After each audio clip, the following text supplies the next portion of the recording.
नमस्कार दोस्तों। नया दिन, नई शुरुआत। तो आप सभी का स्वागत है मन की बात भावना के साथ। आज का टॉपिक हमारा बहुत ही खास है और उस टॉपिक को जो हम डिस्कस करने वाले हैं, आई होप आपकी लाइफ में कहीं ना कहीं वैल्यू ऐड करेगा। ऐसा हो ही नहीं सकता कि आपकी लाइफ में वैल्यू ऐड ना करे। तो मेरा टॉपिक है डिवोर्स, हार या नई शुरुआत। बहुत प्यारा टॉपिक है, बड़ा ही सेंसिटिव टॉपिक है जिसपे हम आज चर्चा करने जा रहे हैं। जब एक लड़की या लड़का धीरे धीरे 12-13 साल के बाद जैसे जैसे अपनी ज़िंदगी में बड़े हो रहे होते हैं, पढ़ाई कर रहे होते हैं, जब उनका ऐसा टाइम शुरू होता है जब उनको इस चीज़ की समझ आने लगती है, तो कहीं ना कहीं वो सपने सजने लगते हैं एक लड़की के अंदर कि मेरे को अपने हस्बैंड के घर जाना है। और धीरे धीरे किसी के यहाँ पे 18 साल में शादी हो जाती है, किसी के यहाँ पे 20, 23, 25, मैक्सिमम 25-30 तक आज की डेट में एज ग्रुप जा रहा है। तो शादी होना वाजिब है कि वो तो शादी लड़का और लड़की की होनी ही होनी है। सपने सजते हैं अपने पिया के घर जाने के, और वहाँ पर जब लड़की एंटर होती है बहुत अच्छे से उसका वेलकम की वेट करी जा रही होती है। और एक नए बंदे की आपके घर में एंट्री होती है तो हर कोई अपना बेस्ट ही देना चाहता है कि मैं अपने इस नई शुरुआत में, नई ज़िंदगी की शुरुआत में बेस्ट दूं। चाहे वो मदर इन लॉ हो, चाहे हस्बैंड वाइफ हो, चाहे कोई भी उस घर में जितने भी प्राणी रह रहे होते हैं, जितना उनका रिश्ता होता है, हर कोई अपना बेस्ट ही देना चाहता है। और यहाँ पर धीरे धीरे जब कुछ महीने साल बीतते हैं तो समझ में एक दूसरे के साथ, जब तक एक हमारा इंगेजमेंट के बाद शादी के बीच का जो टाइम पीरियड चल रहा होता है, वो बड़ा ही खूबसूरत, मैं कहती हूँ उस पल को हर लड़का और लड़की को जीना चाहिए और उस पल को याद रखा जाता है। बाद में जब हम आपस में बैठे होते हैं तो हम डिस्कस करते हैं। अब आप यहाँ पर देखो कि जब हम वहाँ पर बैठते हैं और इन चीज़ों को याद करते हैं तो हमारी कई यादें जुड़ी होती हैं उस खूबसूरत पल की। अब आप यहाँ देखो कि जैसे जैसे समय बीतता है, एक होता है हम उस रिश्ते को थोड़ी देर के लिए मिले, फ़ोन पे मिले, 1-2 घंटे के लिए मिले, हम बस उतना ही जज करते हैं, बहुत अच्छा है, बहुत अच्छी है। जब हम किसी के साथ 24 घंटे रहना शुरू करते हैं तो हमें एक दूसरे के बारे में पता चलता है, वहाँ के एनवायरनमेंट के बारे में पता चलता है, उस इंसान के बारे में पता चलता है कि ये मेरे साथ कैसा बिहेव कर रहा है। अब यहाँ पर आप ये देखो कि ज़्यादातर जब रिश्तों में खटास आनी शुरू होती है, उसके 2-3 मेन कारण होते हैं। फाइनेंशियल इनसिक्योरिटी, मेरी चले, जो मैं कहूँ वही हो, मोस्टली यहाँ से चीज़ें शुरू होती हैं। और किचन पे हुकूमत, एक लेडी का ये रहता है कि मैं जो बनाऊँ या बनवाऊँ मेरा ही चले। माँ अपना कह रही होती है, वाइफ अपना कह रही होती है, हस्बैंड समझ ही नहीं पाता कि मैं किस तरफ जाऊँ, माँ को प्रेफरेंस दूँ, वाइफ को प्रेफरेंस दूँ, वो समझ ही नहीं पाता है। अब यहाँ पर आप देखो कि जैसे मैं तो ये कहूँगी कि जब रिश्ता किसी का पक्का होता है, एक बहुत ही इम्पॉर्टेंट टिप आपको मैं दे रही हूँ कि जैसे किसी का रिश्ता घर में पक्का होता है ना, ये हमने अपनी काउंसलिंग में किसी के साथ शेयर करा था। जो समधी बनते हैं, हम कहते हैं कि पहले आप दोनों फ्रेंड बनो। आप जब अच्छे फ्रेंड्स बनोगे ना तो हमारे बच्चों का रिश्ता धीरे धीरे और मजबूत होगा। अब आप फ्रेंड्स बने समधी, और जो बच्चे होते हैं, अगर लड़के को प्रॉब्लम है तो लड़का अपनी माँ को जाके नहीं शेयर करेगा, लड़का अपनी सास को जाके शेयर करे कि मेरे को ये दिक्कत आई है, अब मैं क्या करूँ। और लड़की को अगर अपने लॉज में दिक्कत है तो वो अपनी माँ से शेयर ना करे, अपनी सास से शेयर करे। क्योंकि जब वो अपोजिट हम शेयर करते हैं ना, दोनों को पता होता है कि मेरा लड़का कितने पानी में है और मेरी लड़की कितने पानी में, वो उस हिसाब से उसको सलाह देगी कि बेटा इस तरीके से आप अपने रिश्ते को आगे ठीक कर सकते हो, ये दिक्कत आई है तो हम आपको ये सजेशन देंगे। ये आप अपने बच्चों को ये समझा सकते हो। हर एक का अपना अपना नज़रिया है कि किस तरीके से इस रिश्ते को मजबूत करा जाए। ये आपने सोचना है। अब यहाँ पर कई बार फाइनेंशियल क्राइसिस की वजह से रिश्ते बिगड़ते हैं, हुकूमत की वजह से रिश्ते बिगड़ते हैं, मेरी नहीं चलती, मेरी कोई परवाह नहीं करता, मैं इस घर के लिए सारा दिन करती हूँ, मेरा इस घर में वजूद क्या।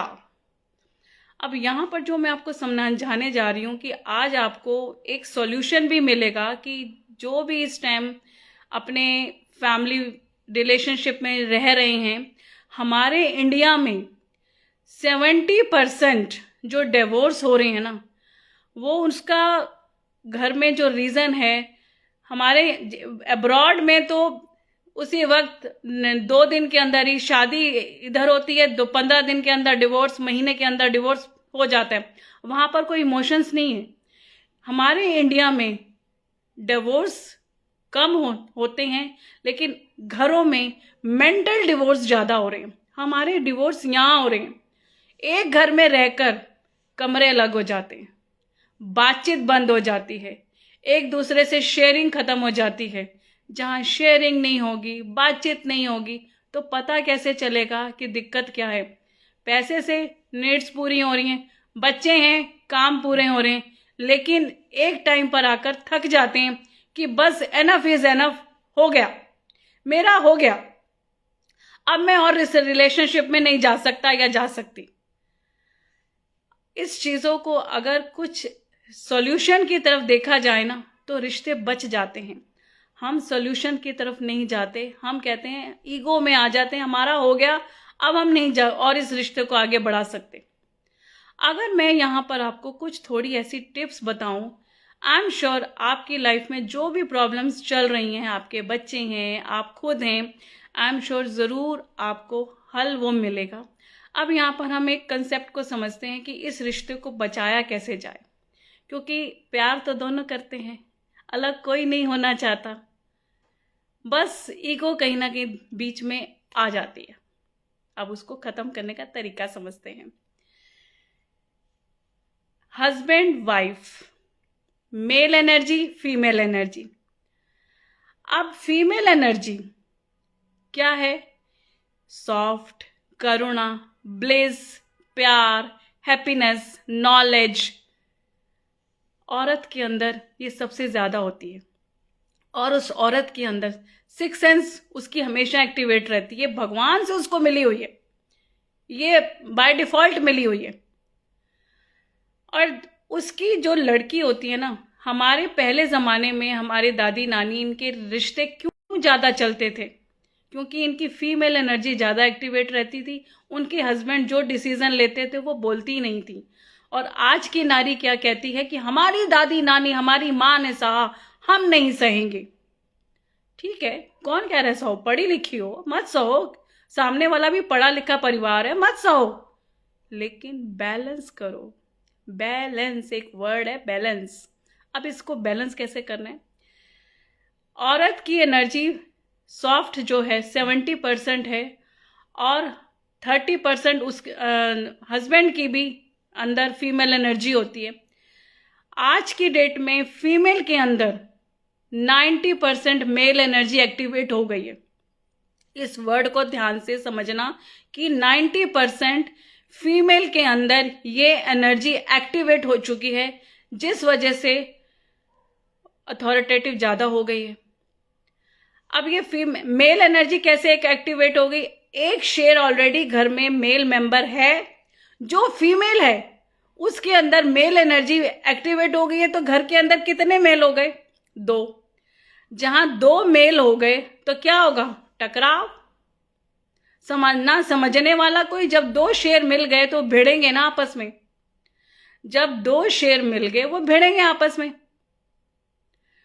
अब इसको बैलेंस करना है हमको कि अगर आप इसी वजह से हमारे घरों में डाइवोर्स ज़्यादा हो रहे हैं, मेरी चलेगी, मैं कमाती हूँ, तुम करते क्या हो? तुम कमाते हो तो क्या हुआ, मैं तुमसे ज़्यादा कमाती हूँ। ये हर घर में आज की डेट में हो रहा है, हर घर में हो रहा है। जब एक लेडी के अंदर 90% ये मेल एनर्जी एक्टिव हो गई, होगा ही होगा। अब दूसरी तरफ हस्बैंड है, उसके अंदर फीमेल, अगर उसके एक मेल मेंबर के अंदर फीमेल एनर्जी 90% एक्टिवेट हो जाए। फीमेल एनर्जी सॉफ्ट, करुणा, ब्लिस, प्यार, तो वो उस रिश्ते को बचाने की कोशिश करेगा। अच्छा मेरी माँ जैसे तेरे को करना है कर ले, जो तूने करना है कर ले। एक टाइम पर आकर वो थक जाएगा और वो कहेगा अब और मैं नहीं खींच सकता इस रिश्ते को, अब मैं और नहीं खींच सकता। तो आपको यहाँ पर औरत को और आदमी को, दोनों को, इस मेल और फीमेल एनर्जी को कहीं ना बैलेंस करना है कि औरत को जो 70% उसकी एनर्जी मिली है उसको सिर्फ मेल एनर्जी का 90% तक नहीं ले जाना, 30% लेके जाना है। 70-30 की रेशो में चलना है कि जहां पर आपको फीमेल का काम है कि आप जॉब कर रहे हो, आप एमएनसी कंपनी में जा रहे हो, सब कुछ कर रहे हो, करो। आपके अंदर मेल एनर्जी एक्टिवेट हुई है, आप पैशनेट हो, आपको बाहर के काम करने आते हैं, ड्राइव करने आती है, आपको बैंक्स के काम करने आते हैं, आप उसमें सक्षम हो, करो। लेकिन जहां पर आपको सौम्यता, प्यार, घर के प्रति समर्पण दिखाना है वो तो करना पड़ेगा। अब आपको मैं क्यों करूं, तुम्हारे घर में और लोग हैं ना, करें, वो लोग करें। यहीं पर बैलेंस करना है, उस 70-30 की रेशो को यहीं पर बैलेंस करना है। हम ये करना भूल जाते हैं, हमारे बीच में आ जाती है ईगो। जहां ईगो आई वहां तो 90% आपकी मेल, 90% ऑलरेडी जो मेल है वो क्लैश हो जाएगा, कलेश चालू। अब एक लड़की, फीमेल का मैं एग्जांपल बताती हूँ, घर में उसकी कोई नहीं वैल्यू कर रहा, वो सबके लिए कर रही है, इतनी बात होती नहीं है। कोई भी सामने वाला, इन लॉज, कोई भी अपने घर की बहू को नीचा नहीं दिखाने की कोशिश करता है जब तक सामने से भी कुछ ऐसा ना आए। सब समझदार होते हैं। वो अलग ही केस होते हैं कि जहां पर अथॉरिटेटिव ये चीज चले। आज की डेट में हर कोई नहीं करता। अब मैं यहां पर आपको बताती हूं कि एक लड़की रोज अपने पेरेंट्स को फोन कर रही है, ये हो गया, ये हो गया, ये हो गया। पेरेंट्स 3 दिन सुनेंगे, 4 दिन सुनेंगे, 5वें दिन कहेंगे क्योंकि उनकी मेल एनर्जी एक्टिवेट हो गई, आ जाओ सामान उठाओ और आ जाओ, देख लेंगे हम। क्या कर लोगे ऐसे रिश्ते को? डिवोर्स ही होगा ना। अल्टीमेटली वहां पर वो चीज डिवोर्स समझाने के बजाय बात को बिगाड़ेंगे कि हमने अपनी बेटी को नाजों से पाला, आपकी हिम्मत कैसे हुई। अरे पहले सामने वाले की सुन लो, क्या पता बेटी की भी गलती हो, सामने वाले की सुन लो, क्या पता लड़के की कितनी गलती हो, परिवार को तो सुन लो। आज की डेट में दोनों फैमिलीज किसी की सुनने को तैयार नहीं, हम बेस्ट, हम बेस्ट, हम बेस्ट। फिर तो हर घर में यही कहानी होनी है, हर घर में यही कहानी है। अब एक हस्बैंड की फीमेल एनर्जी बहुत ज्यादा एक्टिवेट है। अब वो क्या है कि अपनी वाइफ के प्रति बहुत ज़्यादा केयरिंग है, कहीं भी जाएगा उसके साथ, मार्केट जाना है मैं उसके साथ जा रहा है, सामान खरीदने जा रहा है उसके साथ जा रहा है। अब वहाँ पे क्या होगा, वो एक दिन बैठ के सोचेगा कि साला मैं क्या यही काम के लिए बना हूँ, प्लम्बर है तो मैंने बुलाना है, मार्केट से दूध लाना है तो मैंने लाना है। ये तो इतना भी नहीं स्टेप ले पा रही है, उसकी वहां पे एनर्जी मिसमैच हो गई। ऑफिस के अंदर या कहीं बाहर उसको ऐसी लड़की मिली जो 70-30 की रेशो वाली है, वो वहां अटैच हो जाएगा, काम बिगड़ गया, वो वहां अटैच हो जाएगा। जब उसको जो चीज अपने घर में चाहिए वो वहां नहीं मिल रही तो बाहर जाएगा ना। जहां बाहर गया काम अपने आप बदलना शुरू हो जाएगा। फिर पहले कमरे बदलेंगे, फिर घर बदलेंगे, फिर घर बदलते बदलते डिवोर्स तक पहुंचेंगे। तो मेरा ये कहना है कि आपको अगर अपने घर को, अपने परिवार को, अपने बच्चे को, अपनी फैमिली के हर इंसान के साथ मिल के रहना है ना, इस 70-30 की रेशो को समझ लो। अगर आप इस 70-30 की रेशो को नहीं समझेंगे, बैलेंस नहीं करेंगे, तो ये आज की डेट में मेंटल डिवोर्स हो रहे हैं, धीरे धीरे पेपर में डिवोर्स होंगे। 50% आज भी किसी के साथ बात हो रही थी, 50% का डाटा नहीं आया हुआ है कि 50% हमारे इंडिया में डिवोर्स रेट हो गया है। आगे आगे ये इससे भी ज़्यादा 100% आगे 5-10 साल में हो जाएगा। या तो शादियां नहीं होंगी, और अगर शादियां होंगी तो बसेंगी नहीं, क्योंकि जब तक यहाँ पर सबसे बड़ा रोल फीमेल का है, पूरा दारोमदार फीमेल का है।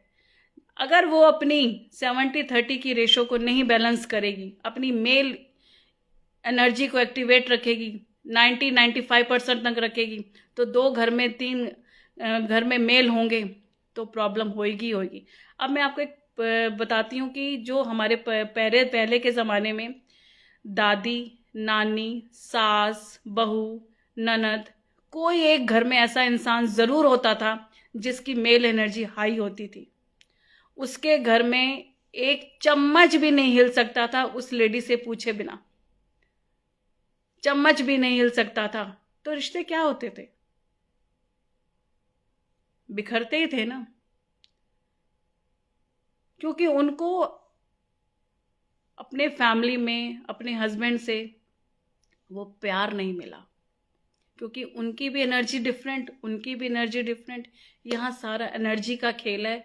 तो मैं मेल फीमेल जो भी आज इस सेशन को सुन रहे हैं, अपनी एनर्जी को, मेल मेंबर का मैं कहूँगी कि 70% वो अपनी मेल एनर्जी रखे, 30% फीमेल एनर्जी रखे। 5 दिन अपने काम पे ध्यान दे, लॉजिकल माइंड से अपने बिजनेस पे, अपने काम पे ध्यान दे।